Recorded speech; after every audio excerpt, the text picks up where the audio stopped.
دنیا چھوڑ دی، دنیا چھوڑ کے جیسے ہی قبر میں جاؤ گے سب سے پہلے جو تم سے سوال کیا جائے گا وہ اسی صفت کیا جائے گا۔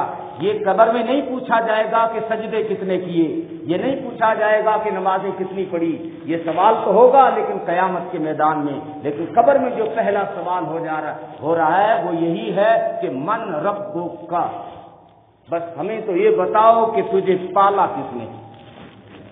دبئی نے ڈنڈے پڑیں گے، اگر کہہ دیا سعودی نے پالا ڈنڈے پڑیں گے، اگر کہہ دیا مسقط نے پالا ڈنڈے پڑیں گے، اگر کہہ دیا میں تو کماتا تھا تب کھاتا تھا، میں کماتا تھا تو میرا گھر چلتا تھا، اگر یہ کہہ دیا تو ڈنڈے پڑیں گے۔ کس نے پالا؟ بڑے بھائی صاحب نے پالا، ڈنڈے پڑیں گے۔ کس نے پالا؟ مجھے میرے باپ نے پالا، ڈنڈے پڑیں گے۔ ماں نے پالا، یہ کہہ دیا تو ڈنڈے پڑیں گے۔ من ربک، بتاؤ تمہیں پالا کس نے؟ تو جس کا خاتمہ خیر ہوا ہے جنت کے لیے فیصلہ ہونا ہے، اگر دنیا میں عربی نہیں بھی جانتا تھا تو بھی بول اٹھے گا ربی اللہ، میرا رب اللہ ہے۔ یہ جو صفت ربوبیت ہے بڑی اہم ہے۔ قرآن کی شروعات اس سے کی، قرآن کو ختم اس صفت پر کیا، دنیا میں بھیجنے سے پہلے اسی صفت کا وعدہ لیا، الست بربکم، میں تمہارا رب ہوں کہ نہیں؟